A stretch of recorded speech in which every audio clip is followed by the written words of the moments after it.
interview on Friday, December 24, 2021. Tamisha Tuesday is the lion's share of transcription. However, as part of her duties when she was employed as the administrative assistant of my media and communications company, the action I had the privilege of listening to the interview several hundred times throughout the transcribing process. It took me several years to finish, but at this point, I'm totally immersed in the story of this iconic documentary. I present this work to the world with the very same fervor and passion as was placed into the project. I believe that the following package, which was written on Eugenia by Dr. Unedited, will help prepare you for my conversation. This article is my conversation in the context. Dr. Unedited is not only Dominica's most noted historian, he actually had a front row seat in the theater of Dominica's politics during the 1970s and 80s. As discussed in the interview, Dr. Honeychurch served as a member of Dominica's delegation to England on the opposition side.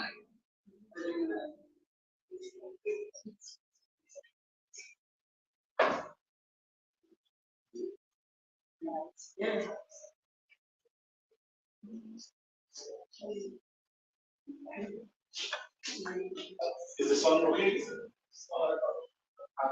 I mentioned keep it going. So the sun. Yeah.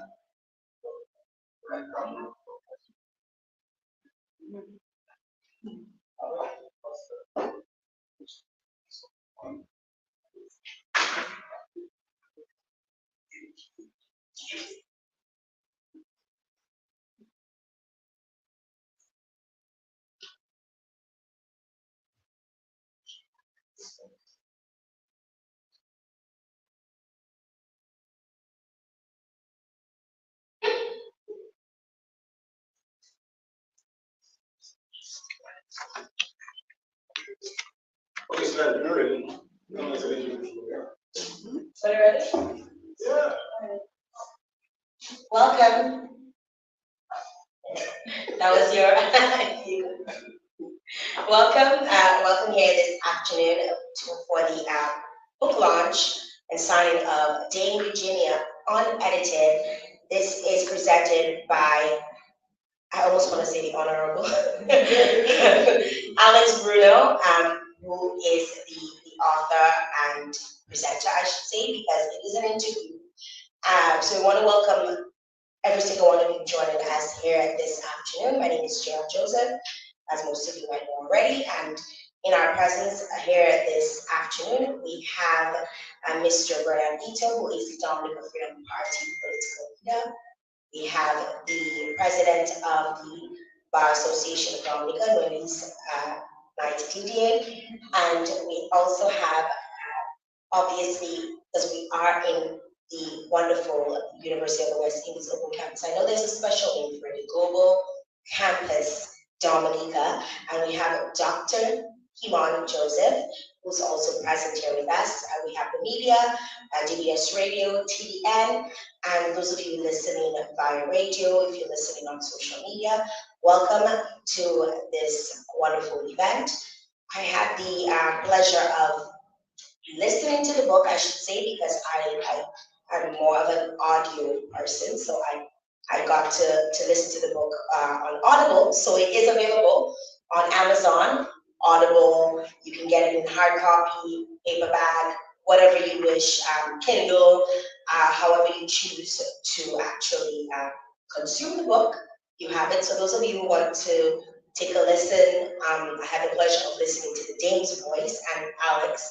So that was very refreshing because you felt like the book had come alive. So just want to welcome every single one of you here this afternoon. And I will start, first of all, by welcoming Dr. Kimon Joseph to the podium so she can give her welcome remarks.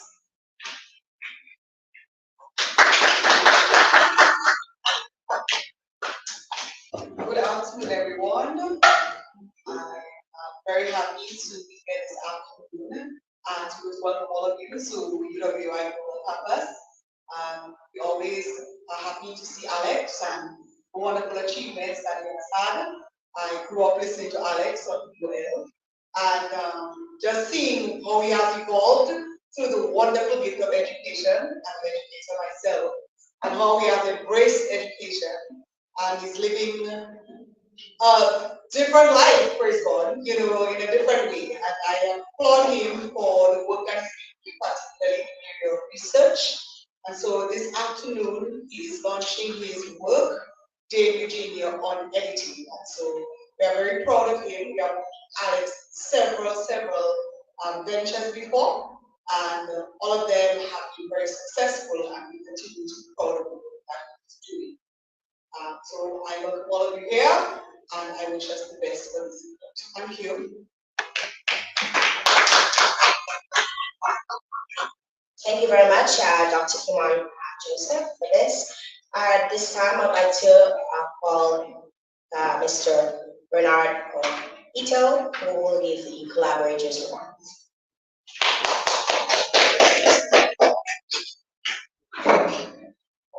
Thank you so much. Good afternoon, everybody.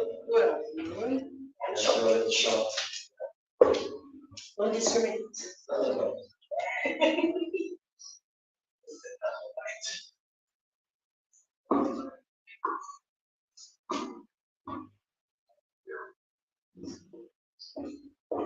Very good, very good. So I didn't realize that we opened the batsman, but that's just fine. Yeah. That's very good, actually. I know we don't plan to have a whole long program, right? So I probably will jump through my prepared remarks a little bit, but I'm certainly happy to be here. Welcome all of you all. Just happy to be part of the mix. So let me first congratulate you, Alex, on the launch of the book. For these books, I believe, these various books on our history that capture our political history, and not just other books, books that allow us to capture the Dominican struggle for political development. You know, you and I can have a whole long discussion on what political development is, but basically, political development, as we know, means a sort of progression in how we can govern themselves, moving from autocracy with kings and so forth, totally in charge, to a liberal democracy. And I say liberal because some people, democracy itself has its flaws. You also need a strong system of individual rights, which makes it more of a liberal democracy. And I think that's where the arc of history is bending for societies to get to that point. So I think those books allow us to capture that process in our history. So it's very important. It allows us to decipher the patterns of political behavior that either aid us or hinder us through the years. These books allow us to capture the emotional energy, right? And understand as well the dysfunctions that have been part of our society. How our political system is shaped by the history of enslavement, colonialism, and the fight for independence. It allows us to see that we are not yet, clearly, a liberal democracy as I define it, but that process continues. But it's important to understand those things. And that is the sort of things that books like what Alex is launching into allow us to do. But you're not here to listen to a lecture on political theory, so I will move to the point. What we really want to do is to reflect on the extraordinary life of Mary Eugenia Charles. Mary Eugenia Charles, affectionately known as the Iron Lady in the Caribbean, served as the Prime Minister of Dominica from 1980 to 1995. She was, of course, the first female in the Caribbean to serve as head of state, pioneer really, many years. Her unwavering commitment to principles, dedication to public service, and vision for a prosperous and just society truly has left an indelible mark on our island, and frankly, the region, and maybe the world. So as we delve into the pages of this insightful book that presents her words to us firsthand, we are reminded of her pivotal role in shaping the destiny of our nation. A trailblazer and a woman of great conviction, she navigated the complex challenges of her time, grace and determination. Her leadership was characterized by a rare blend of resilience, integrity, and above all, a deep-seated love. And that is so important, especially in a developing nation context, that you can grow and find and cultivate and have that sort of leadership point. And we need more of that. In fact, we probably need that more than ever at this point in time. Through the highs and lows of her political journey, Mary Eugenia Charles stood as a beacon of strength, embodying the principles of democracy, justice, and inclusivity. She could be seen not just as a leader of her time, but as a timeless symbol of inspiration for generations of Dominicans to come. Her achievements extend far beyond the realm of politics. She was a symbol of hope, breaking barriers and paving the way for future leaders, especially female leaders, which, as we can look around the Caribbean right now, are in short supply. There is a dire need for female leadership. Male-dominated leadership does tend to get into certain dysfunctions.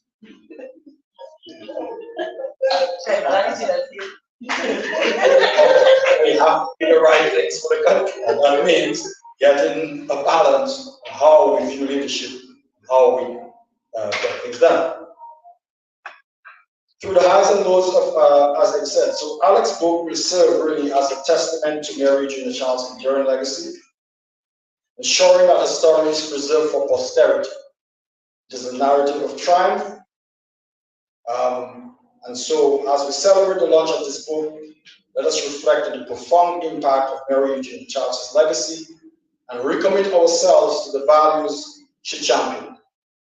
May her story continue to motivate us to strive for excellence, uphold justice, and work towards building a better Dominica for all. Let me just transition a bit and talk a little bit about the Freedom Party of today, because there would be no point in honoring Mary Eugenia Charles if we did not make an effort to continue to build upon that legacy and that sense of values that she embodied. And that is what we believe, we know, that the Freedom Party still embodies today. We are a party of economic empowerment, that's our platform, social justice, and a sense of identity. All of those things are critically important, but we have to move with the times. In Ms. Charles's times, the concepts of economic development may have been different. Not may have been, they're definitely different. We have to innovate with the time. And so the Freedom Party today believes in economic development, but we believe we have to have bigger ideas about what that means for us. We have to transcend, I think, the ideas of how we think about ourselves. Typically, we think, well, we're an agricultural country, which we are, and I embrace that, but we do have to think about other ways to embrace what is our most important asset, I think, in that. It's not our soils, great as they are. It is the intellect of our people, and the determination of our people, and the embracing of our people, culture of education. So what do we do with that? We should embrace that into creating one of the most thriving and prosperous knowledge economies in the Caribbean. The 21st century has arrived. The fourth industrial revolution is underway. Analytics, cybersecurity, simulations, those things we can do. We have many, many Dominicans doing wonderful things in those areas. We should certainly be able to embrace that. So that is our vision for Dominica. Create a new economy that is a hopeful, vibrant one, especially for young people. There is no point in trying to rewrite the trajectory of where things are going. Young people are not moving towards the areas that have traditionally been embraced in Dominica. We need to give them a hope for the future and say, there are jobs that you can do in Dominica to earn tens of thousands of US dollars maybe a six-figure income right here in this global world where datafication is what is driving value in the world, and that is something that the Freedom Party is building this platform about. We believe we have the best team to deliver such an economy. We also believe that governance is a technical endeavor, and I think that is something that we have to emphasize. Governance is different from politicking. It's different from getting elected. You can be great at getting elected and terrible at governing. I think we have some very clear examples of that in our land right now. And so the DFP emphasizes governance. We emphasize competence. We say that the people that you elect, you should evaluate not just on the ability to get you excited at a rally and drink a drink or bring a prophet to say something to you. You should get excited about the quality and the competence of the people who run the country in a way to change your life. So we've always prioritized competent government all the way back to Mary Eugenia Charles and the founding of the party. And the Freedom Party continues to emphasize government competence. A competent government sets targets, but it also tracks those targets. It makes those targets transparent to the population. Why do we not have health outcomes measured, tracked, and reported to the public every quarter? Why don't we have the job creations measured, tracked, defined, and delivered every quarter to the Dominican population? That is the sort of transparent, professional governance that will allow a developing nation to escape the dysfunctions that always drag it down without being able to govern well, professionally, and competently. We should insist on that sort of metric-driven government, and that is something that the Freedom Party is determined to bring to the governance of the country.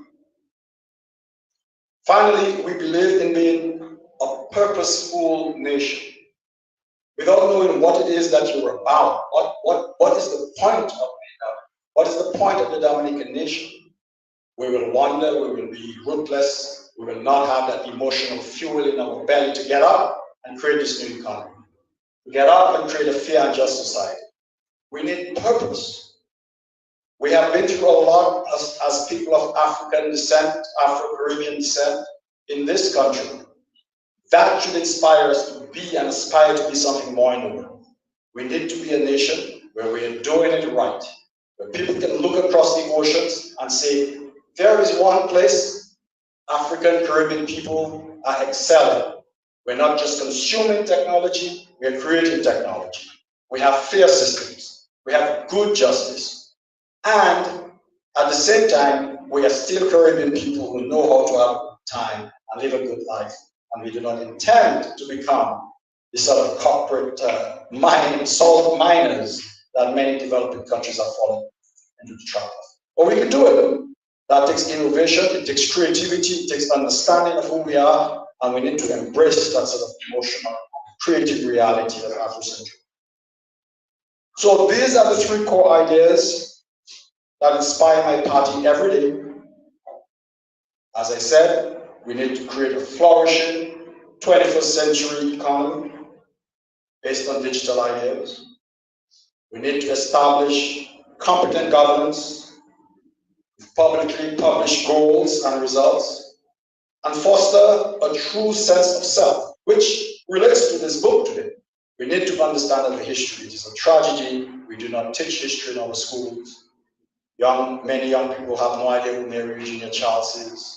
It is a tragedy. We are a ruthless people, and that is the sort of identification and identity creation that the Freedom Party believes is very fundamental. These things matter.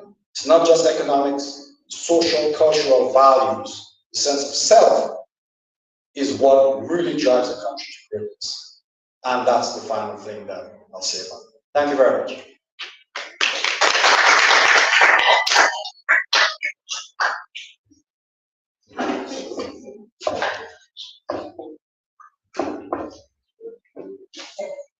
Thank you very much, Mr. Ito, for these for your collaborative remarks. this time I'm going to be doing a little bit of the introduction to the author, who is Alex Bruno. But before I do that, I just want to kind of reiterate one of the points that Mr. Ito brought about was in terms of knowing who David Jr. Charles is, it is our duty. I mean, Alex has hidden, I'd say hidden, this interview for 25 years. So there are 25-year-olds who would have never heard this interview, who would probably not even know details of who David Jr. Charles is. And I remember just recently, I was doing an interview in a different island, and they said to me, "How are you so bold?" I was like, "Bro, don't you know I come from a country where the first woman prime minister of the Caribbean was born, Dominica, right? You expect me to be fierce? She was called the Iron Lady. You should expect nothing less, right? And a lot of the things that she taught or she spoke of is essentially what is a lot of our foundations, especially those of us who grew up during her time. It was our foundation to go out, to get educated, to give back. So a lot of the fundamentals that she stood for is what essentially is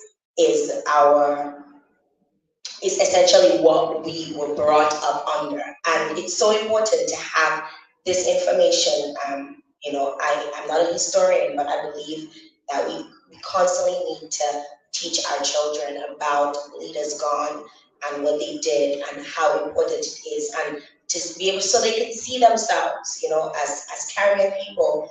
I straddle both Canada and Dominica, and in my Canadian times, when I'm in Canada, when people say to me, they ask me certain questions about why do you feel like you could just get what you want? Or how do you feel like you could just go up for an award or apply for this and get it? And it is essentially what we were brought up under as Caribbean people, is knowing that we can see people like ourselves in leadership positions and aspire to be that. So why not? So we walk around North America as a bunch of entitled people because we feel like this is what we can accomplish because we see it in our leaders around us. And that is what essentially makes us Caribbean people. And to not know who the Dane is, you are essentially preventing yourself from walking through society, not feeling like racism and all of these things can take you down. Because racism they'll try, but because of what essentially I was raised under, I understand why I can't be as great as I want to be. And I say I, meaning every one of us who grew up under, people like David Jr. Charles. So I've known Alex for quite some time. Alex actually approached me when I was first started in radio in 2010. And I had done an ad, and he heard the ad on radio. And he pulled me, it was actually outside of DPAX. I can never forget that. Claire's Day, 2010. My memory's still looking right. And he said to me, "How much did you charge for that ad?" And I was like, let me step forward for you. So he to come up to me and ask me how much I charged. And I'm looking at him as a rival because he was on DBS, I'm on Q95. Who do you think you are coming up to me to tell me, asking me, how much do I charge for an ad? So I'm like, excuse me, what do you mean? Because anybody who knows me knows I give it to you on the rocks, no chaser. So I was like, what do you mean? And he said to me, if you charge less than $500, you're cutting yourself short. You should not charge less than $500 for your ad. And I walked away. I was being ashamed because I charged less. But he essentially, in our encounters, Alex has always encouraged me and motivated me to be the best journalist, announcer, media personality that I can be. He'll always ask me questions like, "So what you gonna know about that?" Or "What do you think about that?" And I'm like, "But Alex, why do you want to involve me in these things?" And it's like, "You're a Dominican. It's part of what, So he's always tries to challenge me. But I'm from Vegas and he's from People. So, Calabishi. So we always have this banter with each other. But I just want to present who Alex Bruno is, because I know him growing up on DPS radio. Some of you, like Dr. Joseph, knew him on a different radio station, and I knew him. And today, most of you who are probably logging on, who are probably under 25 years old, probably don't know who he is. So let me introduce you to Alex Bruno. So Alex Bruno earned a bachelor's degree in philosophy with a minor in theater and a master's degree in political science from Florida Atlantic University on May 1st, 2015 and December 15, 2016, respectively. Alex completed his first master's program with a full teaching assistantship, including placement as a graduate assistant teacher for a period from August 2015 to December 2016. Alex continued a second master's degree in international relations studies with a focus on global institutions at Florida International University, Stephen J. Green School of International and Public Affairs on August 6, 2022. Mr. Bruno, like you probably would refer to him if you're under 25, presented a public lecture on his research, Calypso and Soca, the journey of two musical genres in Dominica at the University of the West Indies Open Campus, then it was called Dominica, on February 14, 2014. He also lectured on his research findings as follows: Mandela, Marley, Garvey, and King, four different voices, one main cause, philosophical concepts of equal rights which transcends at borders,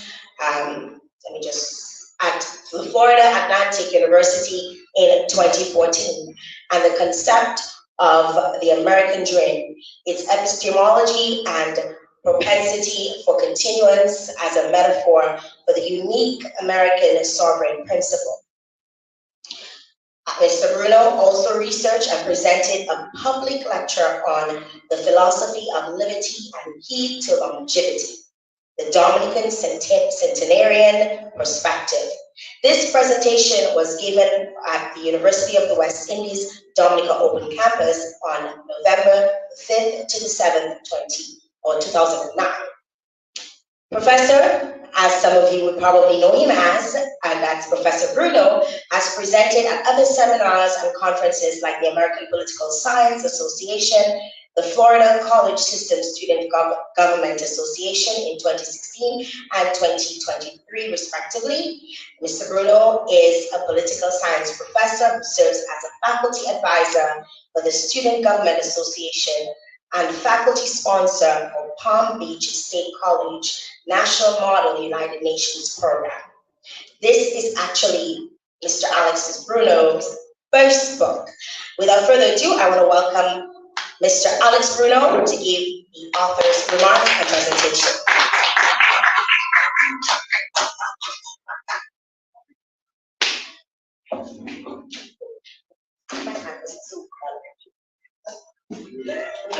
Thank you very much, JL, my dear friend.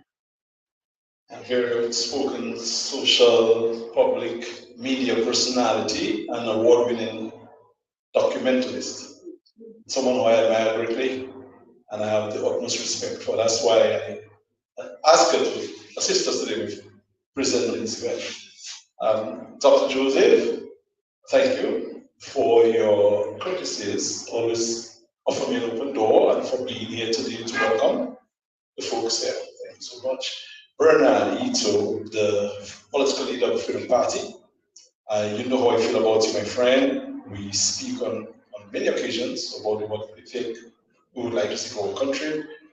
And you're a man of honor and a man of your words. It's nice that you're here today to stand to jointly present this book on today.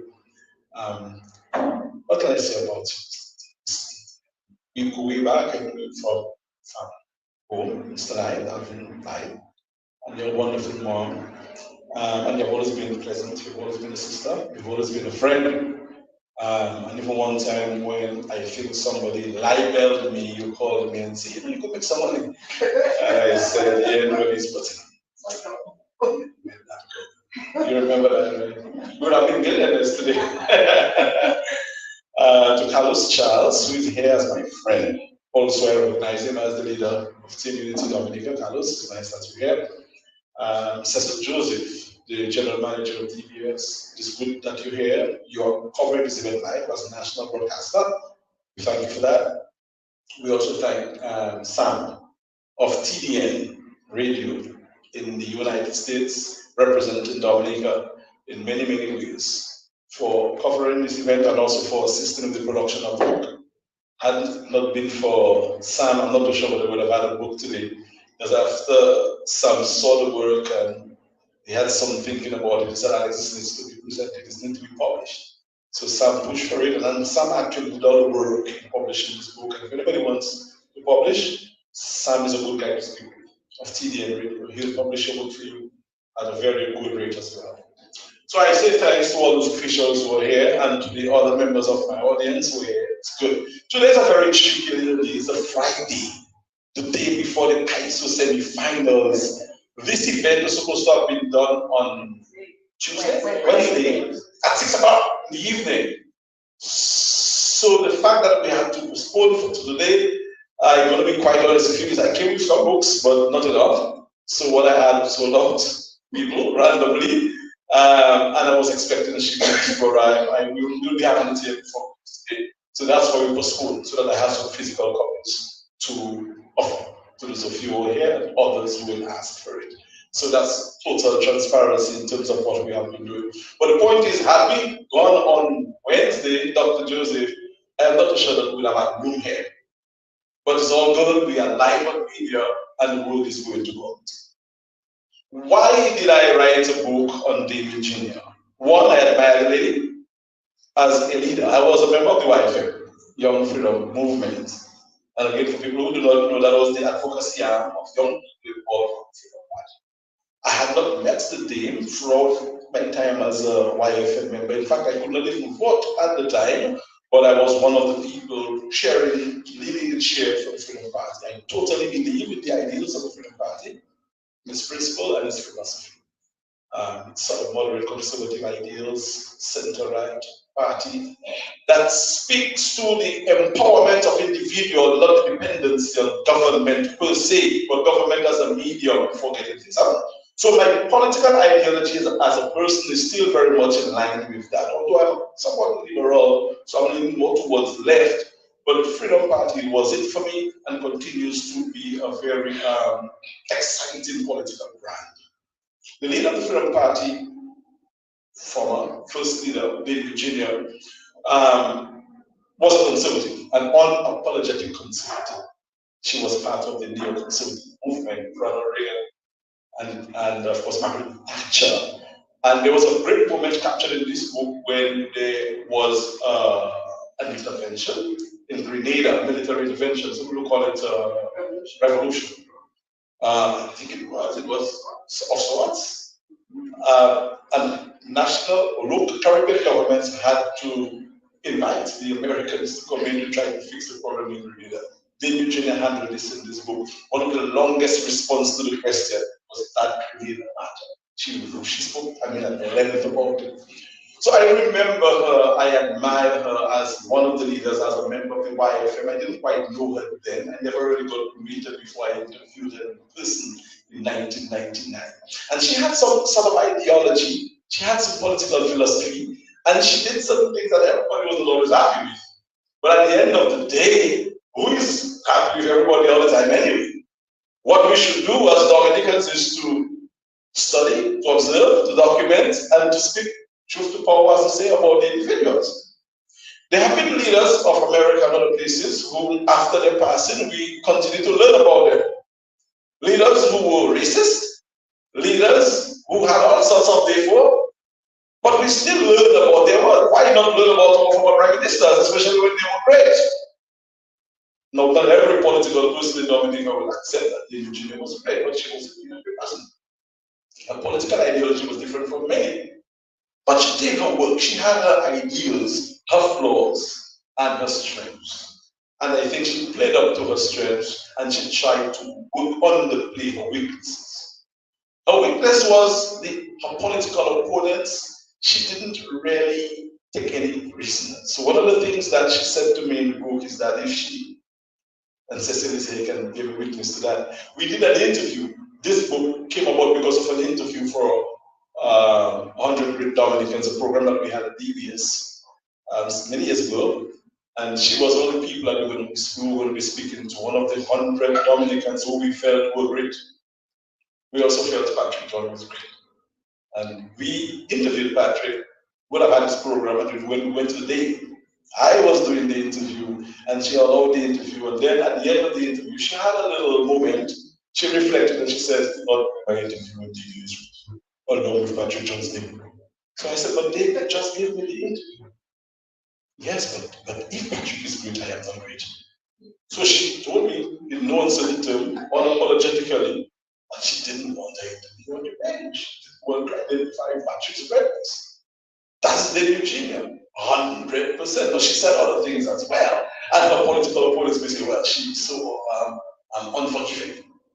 But that was the day. She was just uncut and raw as JL is. My job as an academic is to look at her, examine her, look at her, present it again.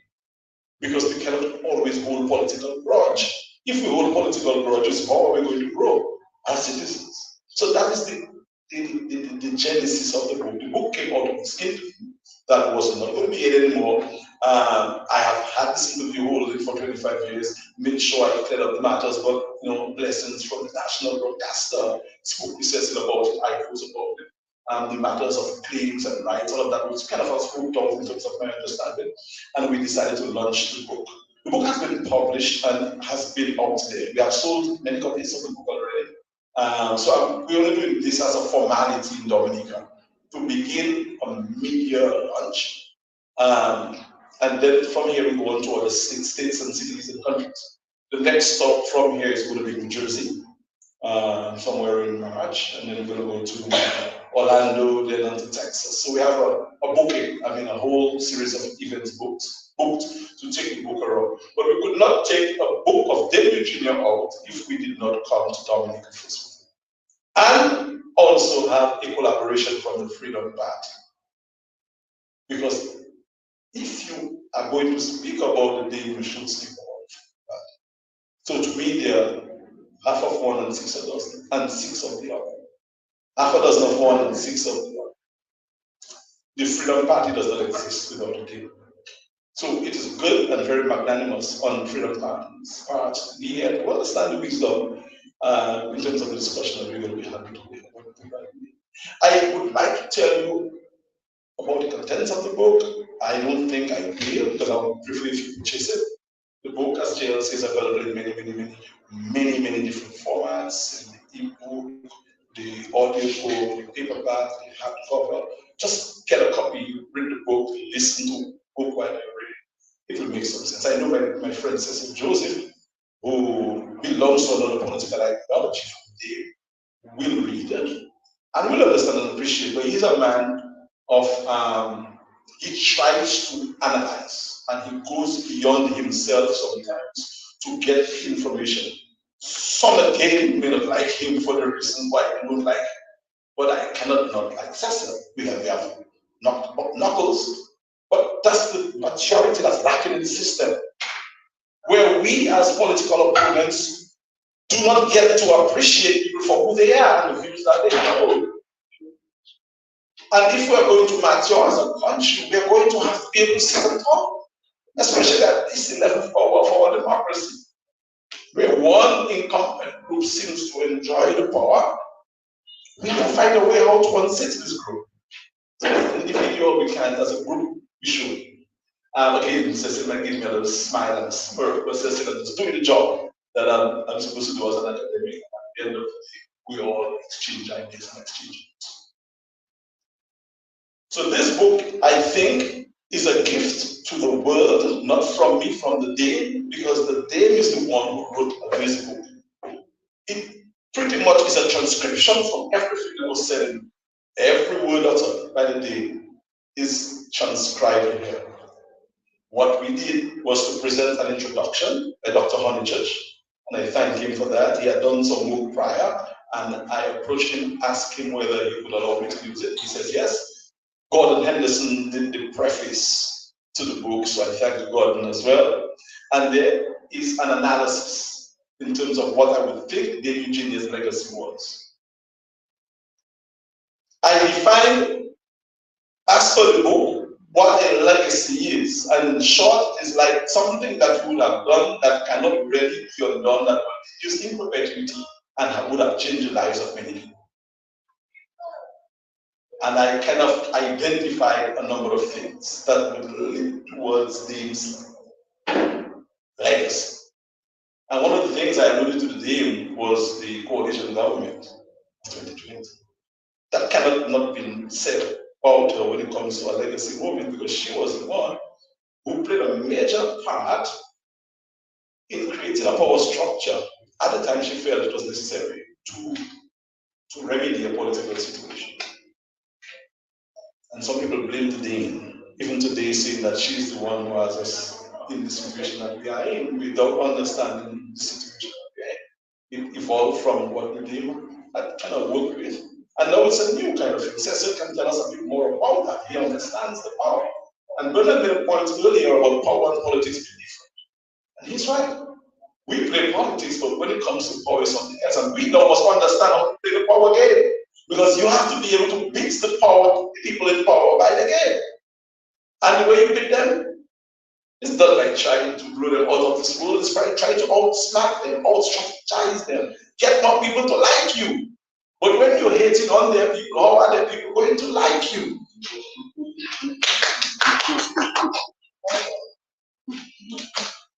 Right?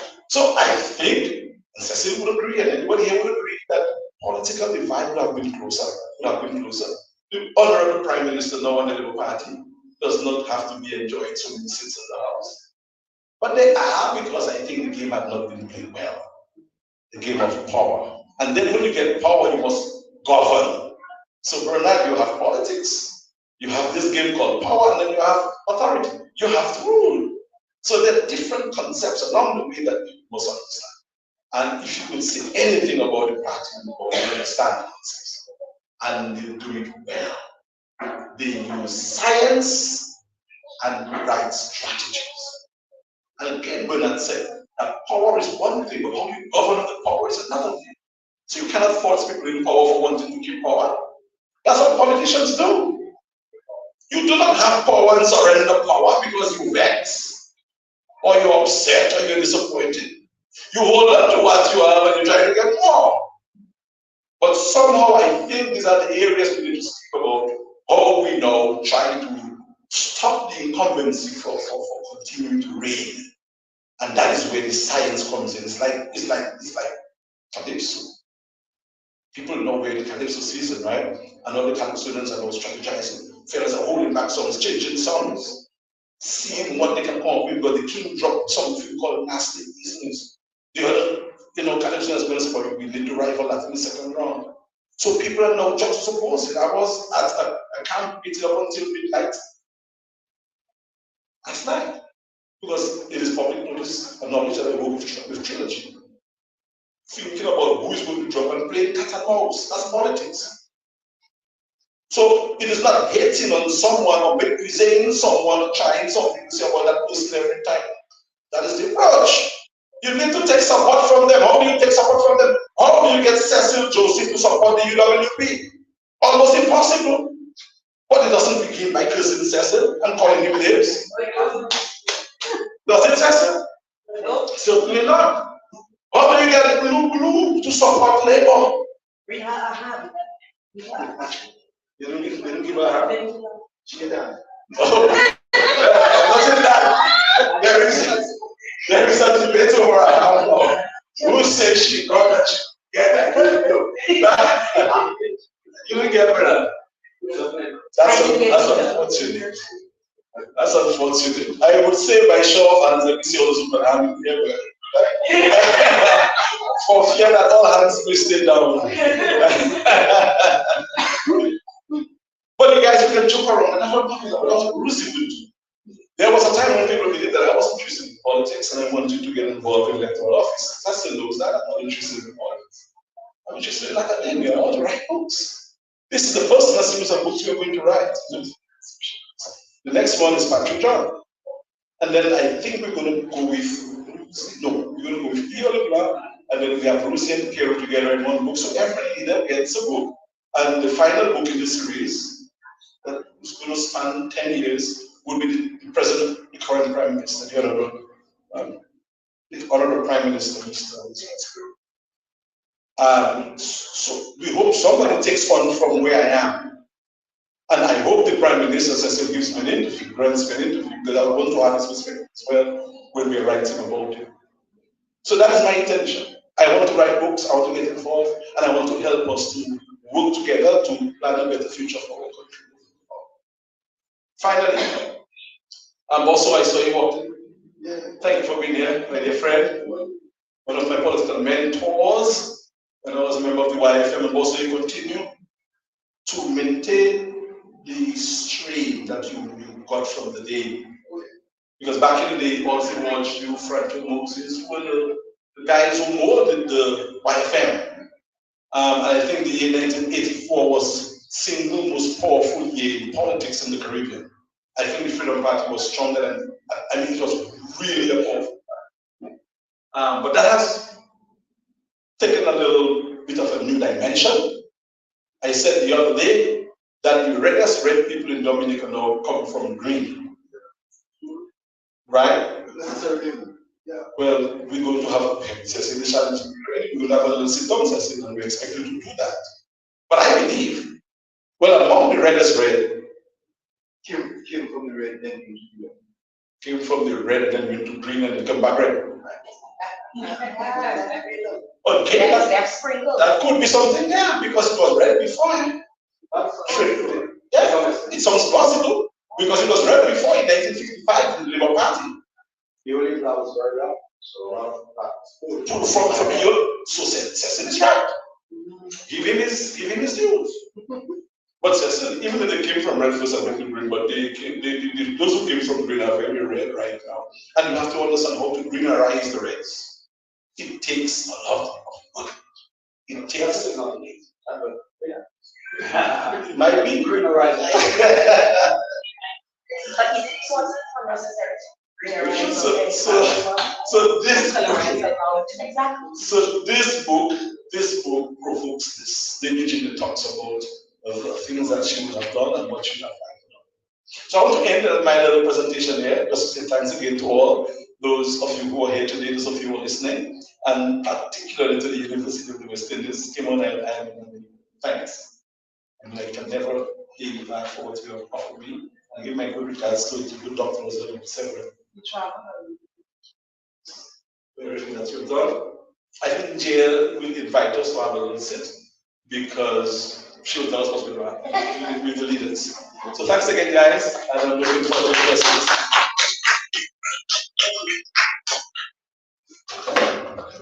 Let me do this again. Put this up and down because we're going to be moving it. We're going to be moving it in just a little while.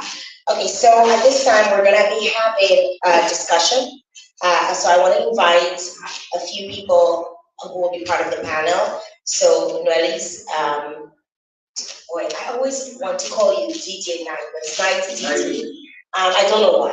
I know, right? So we'll invite you on to join Alex as well as Mr. Bernard Ito to join Alex on, and I'm gonna take this around. We're gonna bring this around. This.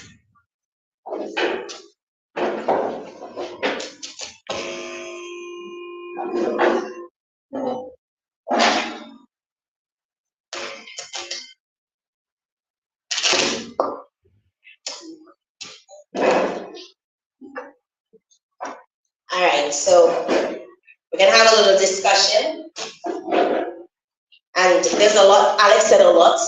Some things I agree with, some things I don't. I don't think we need to greenize anybody. I feel like people should be allowed to move wherever they feel or where they feel aligns with what they would like to adopt in their homes and their lives. I grew up with a man who had every single political card in his possession. Right, Cecil? My dad moved. He was freedom. He was labor. He was workers. Back to labor. Like, I mean, the man was like, if it's not working, let's move on. right? Let's move on. And I feel like we should adopt those similar, some similar perspectives in the sense of if it's not working, then somebody else needs to move, take charge and move on, right? And if it's working, then you keep whoever is there, right, Alex? To some extent, all right. So we're gonna get into the discussion on the book. Well, to talk about a few things, and I want to direct some of my questions first to Alex, and then we'll get the rest of the panelists to join in and share based on what they feel. And I would assume that everyone here has read the book. Everyone at the table has read the book. I don't want to, don't assume? Okay, we're not making assumptions. So first of all, I want to start by asking Alex, what are some of the themes and the messages that you hope this book conveys to the Dominican public? What would you say as some of those? Okay, thank you, Jill. Self-resilience or resilience is certainly one of those.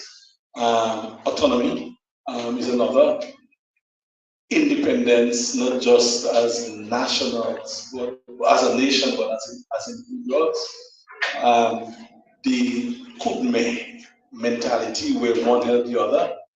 Cooperativism, which is not necessarily a tenet of the conservative movement. Dean was a big advocate for cooperativism. She believed in fiscal responsibility, so that's a theme as well, being fiscally responsible.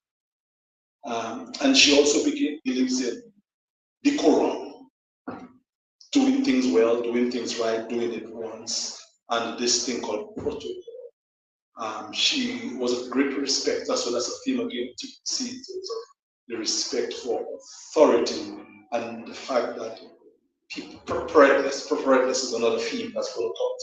You really need to be prepared if you're going to do something, and if you're going to do it, you're going to do it right. So all of these themes come through as well. One of the most pointing themes as well is the never giving up, never surrendering who you are and what you're about as well. Do not sugarcoating what you think and not compromising. So these are a few of the themes that I can think of right now, the major ones. Thank you for sharing that, Alex. I know that obviously before her, she became a politician. She was a lawyer even after, during that entire time. So Alex, I want you to shed some light on how you felt about, because you're in a position where you would, if she was alive today, you would have probably worked very closely with her, and possibly, right?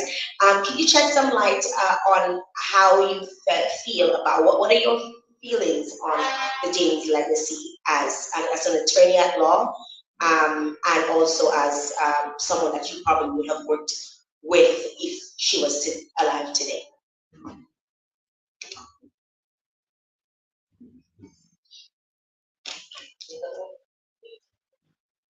So, Jill, I can say, I mean, if I ever had the opportunity to work with the Dane, I mean, what an honor that would have been. I mean, I cannot, I mean, it's unthinkable, but if I had, it would have really been an honor. But in terms of, my father did, yes. My father, I mean, I think everybody knows that my father was a stalwart of the Freedom Party, worked very closely with the Dane. We would have met, I have met her, only as a child, but I have met her, and I mean, she's a giant. She's a giant, she was a giant of a woman. So, I mean, in that way, I mean, to have worked with her would have been astonishing. But in terms of her legacy as a lawyer, I think we know, and we know from Alex's book as well. I haven't read the whole book, I've read excerpts from the book. And we know that she was one of the first lawyers, she was the first lawyer, female lawyer in Dominica to have opened her chambers. And she actually set particular precedents within the law for us as lawyers in terms of the practice, in terms of how we do things. When you go to the bank right now and you don't get an actual legal mortgage on your title as a caveat, that is the day that brought in a lot of those things. You know, so she was a pioneer within the field of law, paving the way not only for female lawyers, but lawyers honorably. Thank you very much for sharing. Thank you, Nerlis, for sharing that. That's very important to know. I feel like we're going to go down memory lane a little bit with the Dame, and I want to direct my next question over to Mr. Ito, specifically to a point that he made while he was doing his presentation as it relates to men being in charge. As somebody, as a woman who believes in a level of equality and equity, I felt that we could touch a little bit on what leads you or what makes you feel that from your perspective that more women need to step up and that men cannot always be in charge. Right. So you gave me the loaded question. I did. I'm happy to address it. I think it's an important issue. Let's start by saying this. If you look at the data and you look at the proportional representation of female parliamentarians in parliaments around the world, those that hit a critical tipping point in terms of their female parliamentarian ratios, they do better as a society. So I think the data is very clear that women do bring something to governance that does lead to better quality of life for their societies. Women understand, some of the nuances that sometimes the male leadership they focus on family, creating a social structure for effective families. They focus on things like aftercare for children. They focus on things like making sure that there's equity between men and women and equal pay. And so all of those things, if you really look at the foundation of your society, let's face it, women are the foundation of our social structure, if not our political structure. So it would make very, very sensible that perspective, the social empowerment, the social structure, the social health of our country, you do need the female perspective in positions of power to insist that a society enables and enacts those sort of values in their legislation, in their laws, in the policies, in the program. So it is very important. I'm not simply talking women, right? It is one thing to have a woman in a position, but you need women with the authority and the capability and the empowered by those who lead to make independent decisions for those perspectives. So we're not talking women, we're talking empowerment. I fully believe in that. The other reason I think having more women in roles like this deals with the fact, let's face it, men tend to get a bit egotistical. We tend to get very antagonistic. We tend to pump our chest up and refuse to give up because such is the nature of the male psyche. So I think having women in roles that allow male leaders to negotiate, to compromise, to mediate, to ensure that those things, those dysfunctions, and that's a dysfunction that is especially prevalent, I think, in developing countries, post enslavement, post-colonial countries. There's something about the male ego that has got inflated through that experience of surviving. And so to me, it's very important, especially in the Dominican context, that we understand those issues. It leads to a lot of dysfunction, split, and teamwork being difficult. And I think one of the solutions is to truly have the female perspective, female voice, empower women to make that mission a lot better. Very good. Thank you very much for sharing that. I'm kind of trying to go with the story here, so trying to touch a little bit on, the fact that obviously the Dame was a woman and she rose to power when most women were not even empowered to do so. And Alex, I want to go to you now to kind of get an understanding, because you sat down with her, and for those of us who would have listened, you kind of started off, asking her a little bit about, where she grew up and how she became, how did you get here, and I recall, she's speaking on, her father and how he got into his business that he got into, and how she was able to eventually become an attorney. And I don't want you to divulge too much without divulging too much. because we want people to get the book and we want people to listen. If you could share with us in terms of her presence, and how her message resonated, because we would not have been there with you, although we could still sense what was going on, especially if you listen to the book, you hear her tone, you get the authoritative aspects when Alex says ask her a question and she didn't really like the question, and she didn't really agree with what he was suggesting, and she would say, oh, she do this thing, and it was very interesting, to just hear her. But what was her presence like when speaking about her rise to becoming a dame? If you could share that with us. Okay, so the dame was quite domineering, intimidating at first, but then when she let me in, I felt as if it was nice. It took me at least half an hour to get settled into the interview. Yes, she would have the conversation with her. She would just sometimes just cut me short. She was not easy to interview. So I found that she had a very strong presence, but she believed greatly in family. She thinks family are the working units of communities, and that with a functional family or functional society. She adored her father. She loved her mom, but her father was her idol.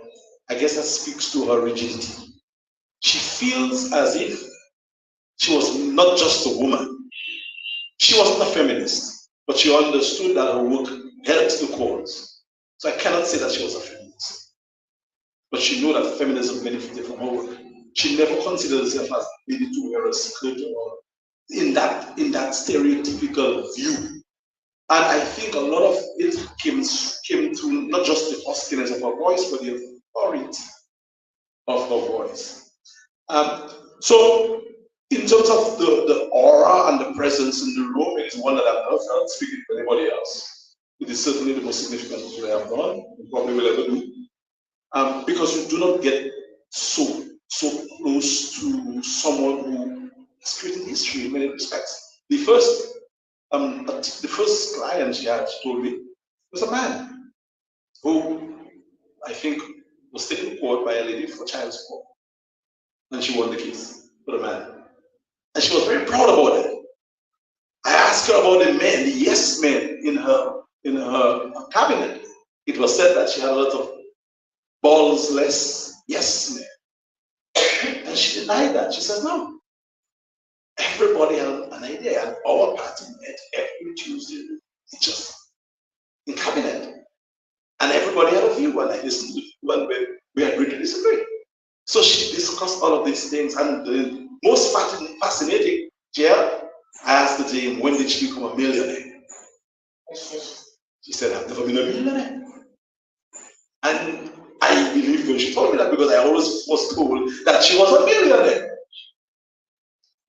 So she might ask a question later on, but that's in the records as a kid. She says her father made money, but the dame, cannot claim to be a millionaire. I also asked her about the money for the Grenada invasion, $100,000. 200 cents, $100,000 US. She says, but think about it.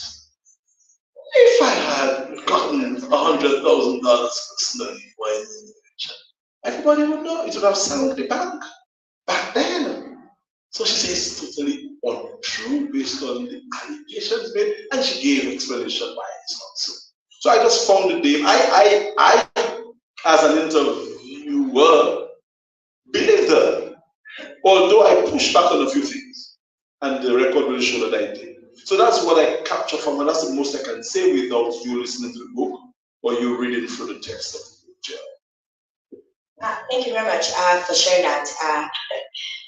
You speak, and I'm replaying, and it's really neat that you have this book in an audio form, because from listening to it, I can almost repeat verbatim, some of the things that she said, some of the questions that she asked, when she spoke about not being a millionaire, and even when she spoke about her father started off the first banking system in Dominica and all of these different things.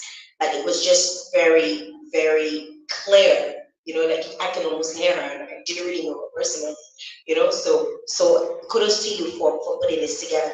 I want to open up to the rest of the folks here so they can ask questions before we go back to another round of questions, because it may lead to other conversations that might not be irrelevant to the questions that I have originally planned. And I see Mr. Boston has a question. Yes, thank you so much. Yeah, Alex, I want to congratulate you. Only yesterday. Yes. Now, thank you so much. Talking to said it's a project over a 10-year period. We're going to write about Prime Minister. I think these information need to be available to the public, mostly young people who will be able to connect. Because if you ask, there's some people ask them, if who is the minister of this, the question is, and they have children. And one of the things I hope this child, a lot of people from this child from Africa is our first choice was Jenna. And when the Ross issue came up, where Jenna was supported by the Constitution, Eugenia said, I am we have 11 seats. She said, if any one of you believe that you will hold me to ransom and the 11th man in the board, the only president. And when I elected on the chart, I remember the first time I was appointed to act as minister. Henry George was minister when I came to, and his first invitation came in with him and Nico Evans traveled to the United States, Washington, on the women's private conference. And we shall right there with Jacqueline said, not Jacqueline said, Jacqueline Egypt, and his sister, which is in the same age. And then we call it, can you imagine? I was in education, and people like sorry, and went to do it, into Colombia. I said, they said, no, I'm getting the first trip to travel. And he's asking me not to go. They jacked me go. So then he was acting prime minister. When Michelle came in, where she was gone, and Michelle said, yeah, they were going. And that is where Eugenia decided. She will decide what trip that we accept. Because minister is not only a trip. That's where she agreed to that. And then I was appointed to act minister. Sherman went wrong, very well. Because in those days, all these big together were days and big ceremony. So they ready to address the events. She would call and ask for the dress after the ceremony, he said, news, one. And I felt like in my cases, the new experience, what I could say, the one mission. I'm not here on business. We are here. I will use the terms of the and he went to be on thing. I said, I will write just for this English house. So like a strong in life and that's the yeah. First they showed up space office. I don't know if you use it. She was lost it. Then the information. The day before, she was kind of angry. Tell me of the day after she was screaming before. Another thing I always said that the person I would like Bishop, see, if they come and they ask you why are you doing this, you do and if you are able to tell them why you're doing that, they argue with you when they go home and they realize that they were for and relate to. So I just said this to say that she was a powerful person too, but she connected, a number of persons she sent to school, and even I have a list of my She said, "The school, but I only knew that's little life, you know. So she's not post school course. It's a very good course. Thank you. Thank you very much. But Jill, if everything was to say, that is true. But she also was somewhat of a political gladiator. You know. The day wasn't easy, you know. So she was fair, but she didn't take any prisoners when it comes to her political movements. Right, Boston? That's right. Yeah, she was very, very firm and adamant in something. This is about the like book. Yes. What she said, against me. Yes. That was from sin. Yeah, they wasn't the same. There are people who support, not want people to see those things about her. I have been as fair as I can to the legacy and the life of the day. She wasn't the same in politics. She was tough. She was very tough. Preparing to come here, I read a few of her interviews or listened to a few of her interviews, and one of the things that she said, I'm not sure if she said it in the interview with you, Alex, but she said, you cannot sit back. If you see things going wrong, Yes. you cannot sit back and let it happen. It was in your interview. Yes. You cannot sit back and let it happen. You must talk out and find fault with the persons who are doing the wrong things. You know, you cannot. And I think she said with you as well, you know, everybody has their opinion. You have to listen. You have to listen to everyone's opinion. That is their view. That is their view. You listen. You listen. You speak up. And it's something that has been, resonated with me for these past few years. You need to speak up. You speak up. You see fault, you say it. You speak up about it. You see things are not going right, you speak up. And that was the day. She didn't say quiet. She said, you cannot sit back. You're a Dominican. I'm a Dominican. After she was out of politics. She said, I'm a Dominican. Even if I'm out of politics and I'm not a politician anymore, it's my country. They are in government, but it's still my country. And if I see something going wrong, I'm going to say it. I will speak up, I will find fault, I will speak about it. And just every taxpayer has a right to speak.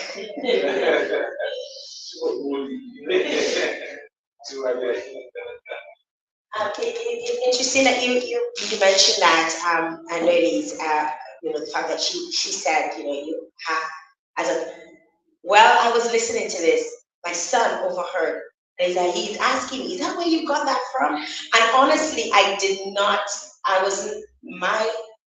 probably it is subliminally, it's on my subconscious that I'm hearing this, and because I always say to him, you have to speak up. You cannot just let things happen.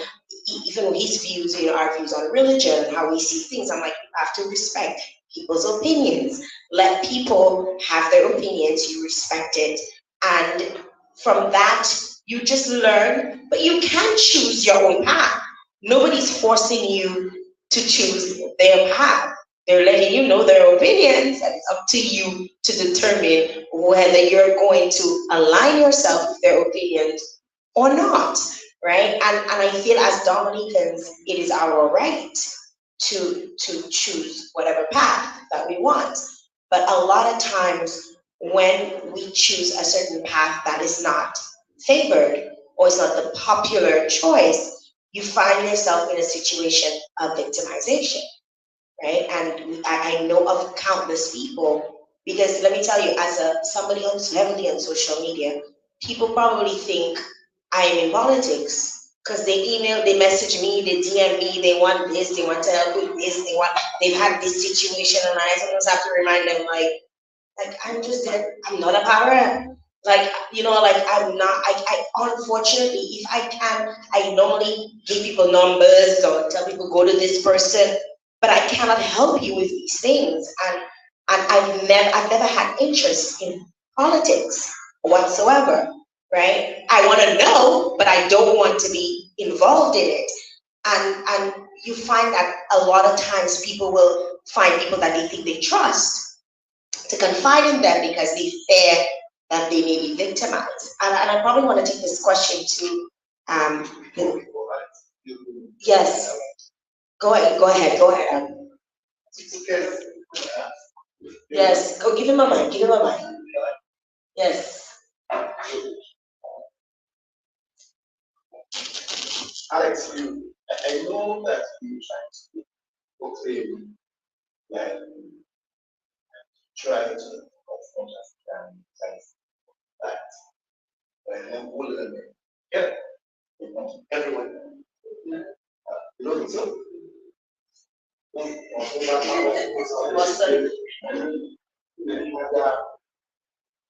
I love it.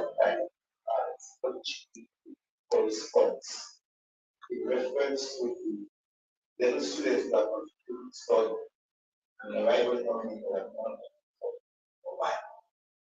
I would like to find out why at the very beginning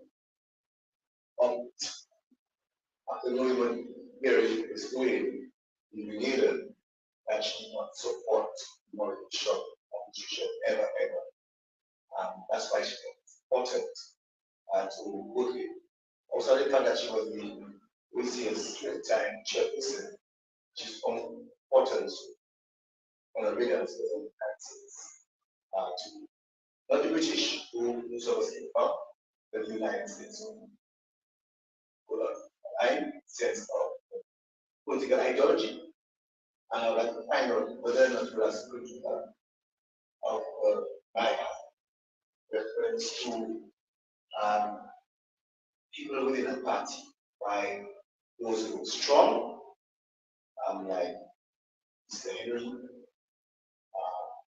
Brian Allen, because also spoke about gender, but also didn't tell what she was. What's that? I said, you didn't tell what she was. $6.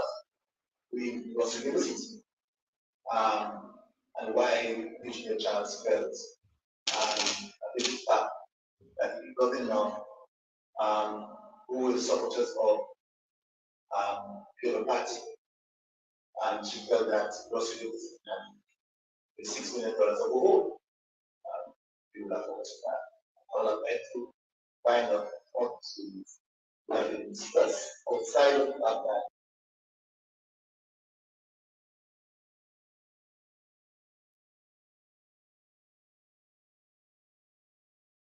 She would have helped in the development of utilities in reference to the country. I would have liked to hear from you. I have so much more to I don't know. Sitting here to be I would like to find out exactly what you would have said in the so give me, you just zero it down to two pertinent questions, 2 or 3. You said a lot. So give me at least 2 or 3 questions. One, in reference to the young man who went to she never shared one of them by offering boyfriend. She never said only branch to them. 2, when Maurice Bishop took reign of power by she to support Bishop. These are very troublesome questions. That she answered. Yeah. So today was a conservative, and the leanings at the time and the ideology that educated the scholars, the students from dominant left with it. It was liberalism. She, as a conservative, was never, and at that time, at that time, there was no way she was going to be a leftist trained scholar, so to speak. So to speak. It was a time of fundamental political ideologies. She was a neo-conservative, and her view was take to no prisoners. These people must have gotten some sort of indoctrination, and she does not at the moment believe that she should just expose them to the nation. That was the day. Like it or not, that's how she felt. Politics was very ideological there. But then Alex, and that was the main reason. But then Alex, while you're saying that, you will get to and came back with later on. Yes, later on, she also placed Rosie in power almost. That is not a conviction as what she's saying. Exactly. So she probably saw things a bit different. And it always was mind-boggling that a conservative is working with a communist. That's what they call Rosie. Rosie was not a communist. He was someone who believed in the ideals of liberalism, socialism. Communism and socialism are different things. So they scared us by telling us Rosie was a communist, but Rosie was not communist. So they then saw that, and she worked with it, and that is one of her legacy to diffuse the ideologies and bring it together. So I said yes. When she did not embrace the scholars, that was where she was, but she moved. Some people in politics today are not moving. The same is true for the situation in Grenada, because there was a left-right ideology. Who was she going to side with? Certainly not Bishop. But Alex, you were dying in Grenada, and that has been just of Grenada. So you say that to support the point? What do you want? I'm supporting nobody. I'm saying these Charles. Personally talking to these Charles, I know you want to go on and go to Grenada myself and see what happened and understood what happened. These Charles was on the side of the people of Grenada who were dying. People were dying in Grenada, and Bishop supported the people of Grenada. And that is the history, and that's the fact. When she said so in an interview, when she upstaged that she was trying to fix and rescue the country and to safeguard the integrity of democracy. That's what she said. No, Cecil's question was, why did she choose to work with Americans instead of working with Bishop, working with the faction that seemingly left? She wouldn't, because she didn't think that they were working in the best interest of Grenada. So she felt her best work was to have her friend, Ranald Reagan, who was a neocon like her, assist with fixing the problem. Against Cecil, those people who shared different political may not appreciate it, but at the time, it was her call as the chair of the OACS, and she went in there and did that chat. That is my understanding. But remember, the Charles became president after there was no. Yes. And the Charles, very low brother, Yes. Yes, she did. Converted. So long as you know. So I remember the Charles, I don't know what she said, that when they were looking to put a group together, unbelievable, because I remember she said that she was not in spirit of what was the communist coach. Yes. But she picked Bishop, having removed the tyrant here, to move slowly into the democracy. Okay? Because she said that all school was of Grenada, when communication with her, as chairman, we put a group together. And the only country they could rely on in the celebration was Barbados. Yes. And number of other countries like celebrating something no. But she felt when they could get the strength that they needed to combat groups in Grenada was from the American. What she said. And the question of the Cuban graduates, but a number of them, not all of them, were judged in the service, were judged in the service, we have people within the Ministry of Legal Affairs, and a few others. Okay? And but that's called it, because I myself wasn't offered with people. Yes. Yes, they So in those days you have this kind of they sold us this this rigid, fear of the communist. The anti-Christ, anti-God, people who are. That's the other thing I want to do. So, if we talk about the fact that some people will and sleep and die with it, some people will sleep and change. It's only a fool or a dead person can change it. Remember, Fidel Castro said that a statement made by Eugenia in Washington opening Cuba to a lot of other countries who are interested. I know she mentioned because when she went to Washington for the state visit, Bush was out of state, and this guy, Dan Quayle, the vice president, was in charge. And then we were trying to keep her until Bush get back. We said Bush has to. And then we asked her, how can you serve this? Yeah. We were able to go. Yeah. At the time, this was we spoke with the maker, Markets, yeah. Clarkson Farm, who was working with the government then, well, moving to school.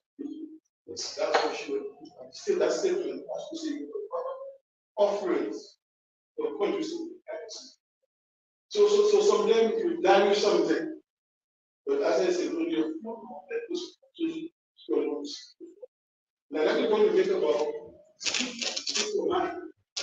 And I think sometimes we get this people what people don't believe, because we put it like, what we believe, what we not believe. I remember once we went to cabinet, and when I chose about the issue, and I came to cabinet with Mr. Macron, well-friend, and he sat down there and this issue up.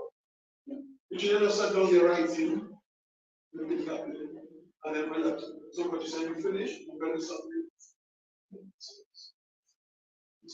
So you finish, I'm going to say, yes. But then I just got an issue with the government, and the government was working with it, and it's one issue. Yes. We have to put it up to the format, wherever we have a point is still. We just say you're finished, and something. I like what all of you have said. You know, even Cecil, you know, the questions that you raised. As somebody who I say I straddle Dominican Canada, but I also relate very well with Gen Zs. And these are the people that we're hoping that we can influence by the teachings or by knowing a bit more about the day. And what essentially between you, between Cecil and between Mr. Ito, what you have all hinted to, even based on the question, is that things have to evolve. People are allowed to change their minds. People are allowed to shift their ideologies and their ideas of what they felt was right or where they were leaning to develop a new ideology, right? And a lot of us are like tete. We're not willing to be analytical thinkers and see, but that wrong. How can it be right? You know, and what by asking this question, Cecil, you raise and the response is that you raise the understanding that she was willing to now forfeit the way she thought then and move to a new, which she would take a trip, you know, to somewhere that she would have not normally. So it just and it brings me to something that you said about how your party has evolved or where you feel things are leading to. We have to evolve. We cannot stay the same. We cannot continue to think like we did in 1980, right? It just doesn't work that way. And that is all what all of you just said, you know, to me, as somebody who relates very well with Gen Zs, is that we cannot continuously think that the things that we did yesterday, we must continue to in the same way, in the same format, in the same style. It has to change, but we still have to do it respectfully, right? Which that is essentially what I got, right? As no, rather if we're not goes on that Yes, because he's more of the practicing politician. And he was the one that initially raised that evolution. Well, of course, if you are not changing, you're falling behind because the world is changing. So the only way you can manage to keep up with the world and to progress in the world, to change faster and to think faster than the world is changing. That's how life works. That's how evolution works. Go extinct if you don't adapt to the environment that you find yourself. And so that is what the Freedom Party represents. I think Mamu always tried to You know, she represented, you have to understand the sort of era that she went through. It was an era of trauma for them, right? It was an era of revolution, blood in the streets, attempted coups. She was supposed to be assassinated by a band of Ku Klux Klansmen coming to Dominica. It was a time of really radical, people don't understand when you're how radical and how traumatic our social experience in the late 70s was.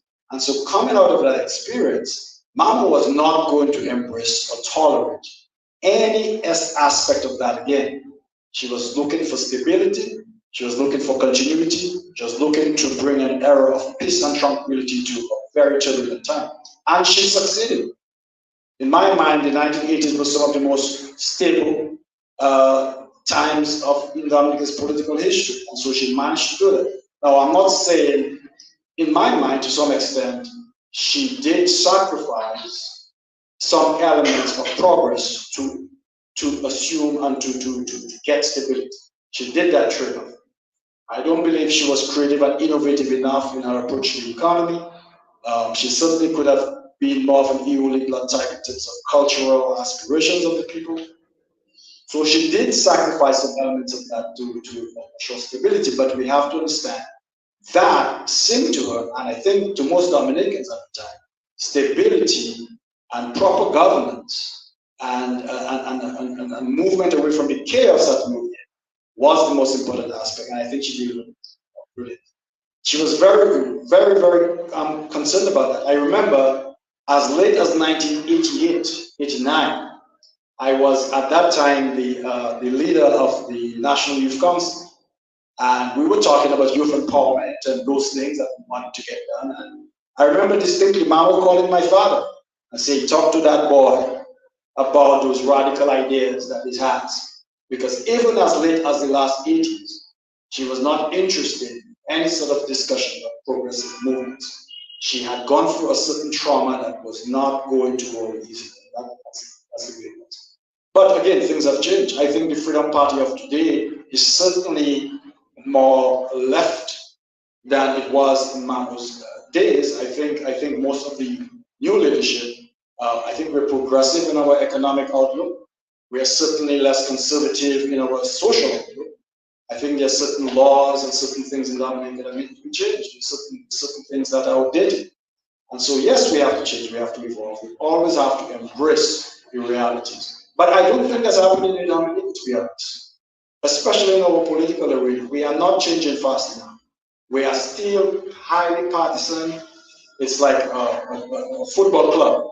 I support Harlem, I support Harlem. I don't care about policy. I don't care about analysis. I don't care who we think can take the country forward. That's all. I just support in red, blue, green. And I think that is an outdated mode of thinking. As a political entity, as a society, that is where the area we need growth in. Some of the islands have moved forward. I think Barbados have made the steps. Jamaica have progress to be very solution-oriented in their politics. But Dominica, we are not. I'm very disappointed in the state of the political landscape in Dominica. But not just the political apparatus. Also, us as every Dominican, we need to ask ourselves, let us look at the people who are offering themselves for political office, and let us be solution-oriented. People who can get things done for the good of the country, regardless of party, and that's how we need to go. That's where we start. Okay, so I feel like we're about that time where we need to wrap up, and we're coming to an end. But I actually want to pose this question to Alex, because you held on to this for 25 years. I mean, this is crazy because I would not be able to hold on to something so valuable for such a long time. And at the time, you were a journalist, and you spoke about all of the different things. You asked her so many questions, and I don't want to divulge because I know some people want to know what is going on in the book, but you got to get the book. We want to encourage you to get the book as soon as possible. Get it now. It can be even considered a history book because it is a historic recollection of her life, so to speak, in her own words, in her own voice. So I wanna ask you this final question, and then if anybody else has anything that they want to chime in, because we really need to wrap up. We've been going on for a little bit. What do you hope that the readers or the listeners of your book, what impact, what sort of emotions do you expect the result of reading this book to evoke for a reader? Well, I would hope that it helps to make us a more gentler society, one where reason and fair play is what helps us to make decisions. That, if nothing else, I do not, however, think that this book is well invested in the present church. I believe the future generations would be better served, I think, by that book. It's also because we are at a juncture in DNA where anything goes, and people bring to the table their own view irrespective to what the facts are.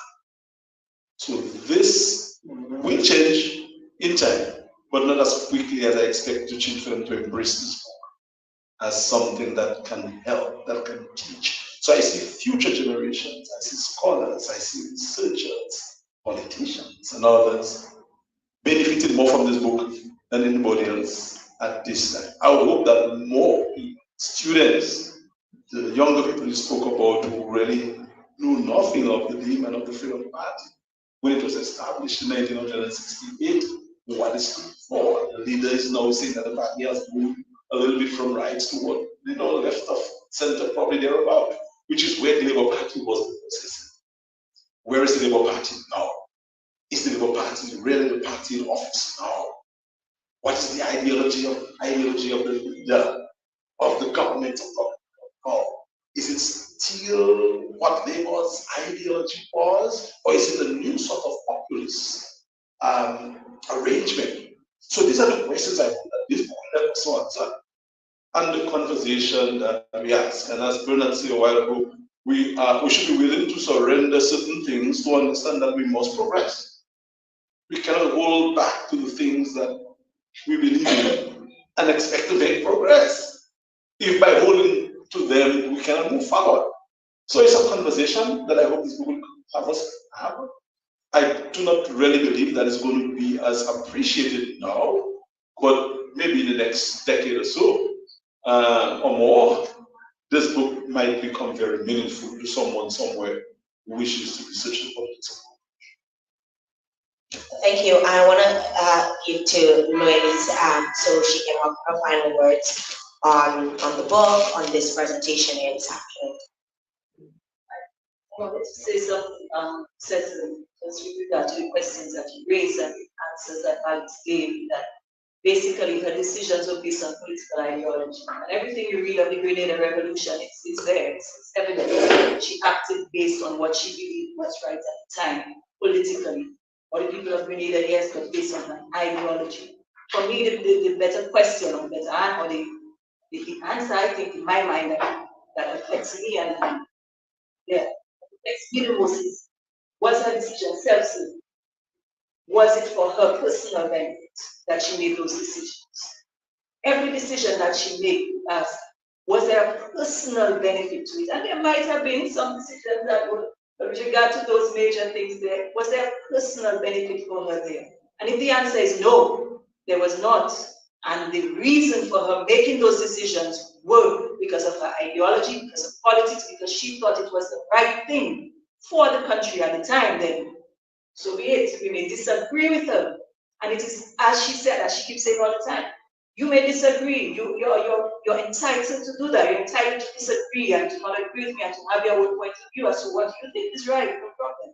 But it's as long as the intention is pure, then that is the most important thing. And I think that is a thing, Bernard, that female leadership brings as well. Female leadership does bring that. Females we're self-sacrificing. We're not self-serving, we are self-sacrificing. That's who we are. I think Ms. Charles herself said it. It is because, there's so many single mothers in our society, that's what she said. so many single mothers being mother and father, that women have learned to work hard, to sacrifice for the benefits of the family, of their society. That is how women are. That is how women are. And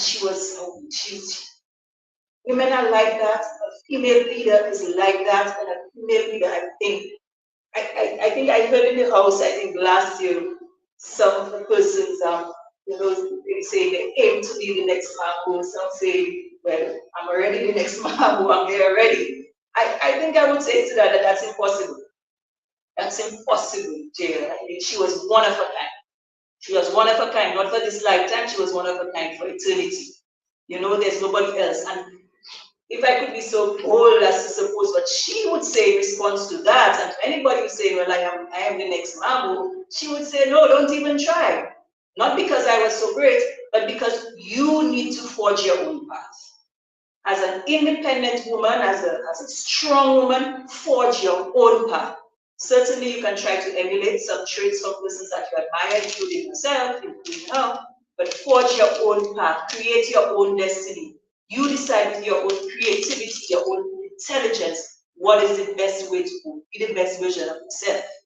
I think that is what she would have said to that. I could try to be me. Nobody can be me. If none of us can be each other, forge your own path. That's what I would like to do. Yeah. I don't know.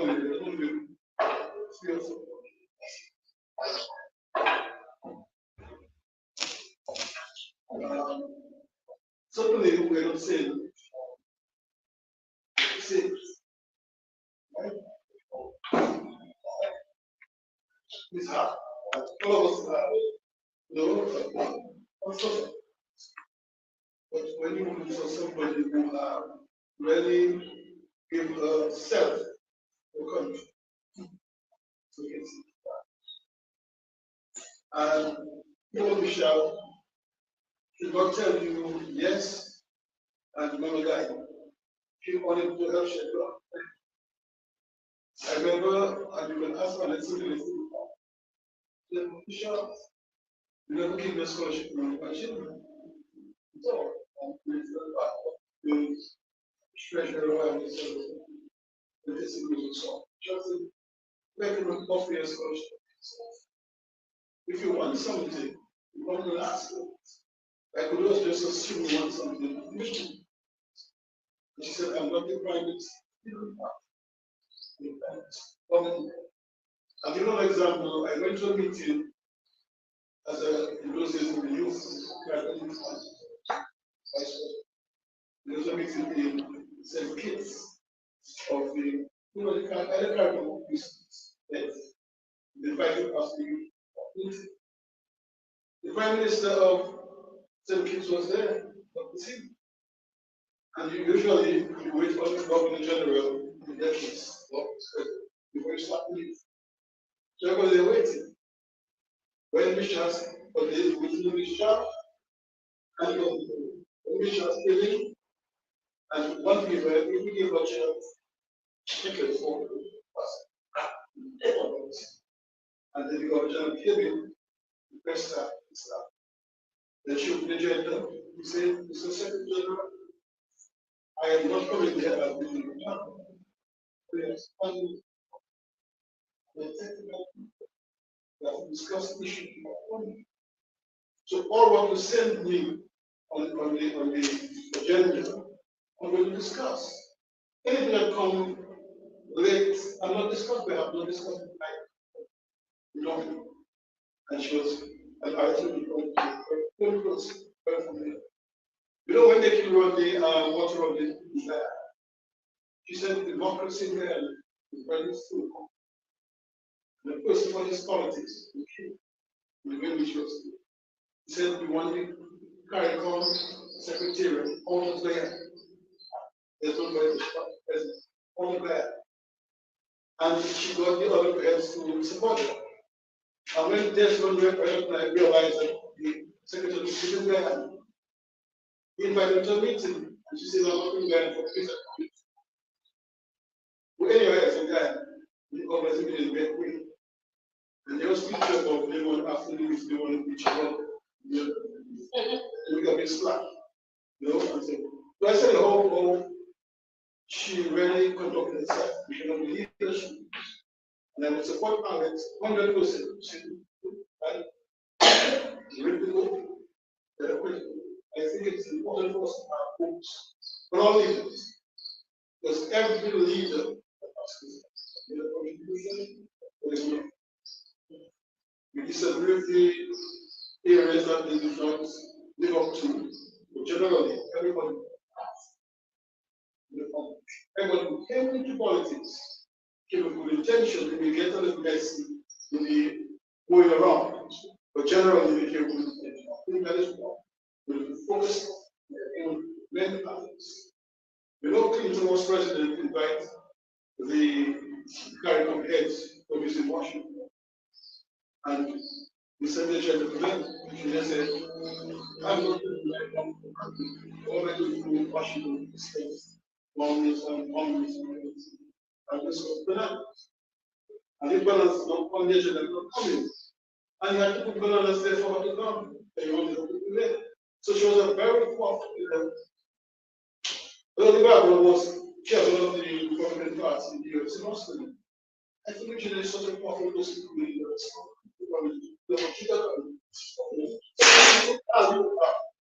and one way they said and some approaches, we have to celebrate. I was very happy when the book was last when we see and we disagree with them, you know, follow them, the people and served us well. Yeah. And definitely served us well. I want to I just want to reiterate what you just said, you know, because I feel like it's so important to know that, you know, you are going to be continuing this. This is not just going to be a one-off, and you're going to have other prime ministers, you know, in a series. You're calling it the Dominica Political Leadership Series. Like, yeah, that's what it's called. So, you know, I just want to applaud you, Alex, on this. I want to give Saito his final words, and then we'll wrap up with you with your final words. Okay?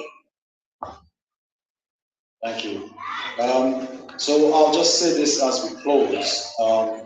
Again, congratulations to Alex, definitely, as I said earlier, capturing our struggles for political development is very important. It captures the emotional energy, it captures our psychological space and our journey that we have done. So I am very grateful that Alex has embarked on this journey to do that.